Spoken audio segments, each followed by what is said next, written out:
यसे सुनवामसो ममराति यतो निदहाति वेदः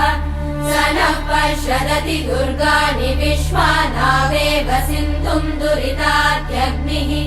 तामग्निवर्णाम् तपसा ज्वलन्तीम् भैरोचनीम् कर्मफलेषु जुष्टाम्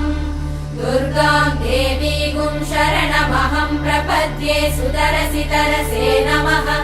अग्ने त्वम् पारयानव्यो अस्मान् स्वस्तिभिरति दुर्गाणि विश्वा पूश्च पृथ्वी बहुला न उर्वी भवातोकायतनयाय शम्योः विश्वानि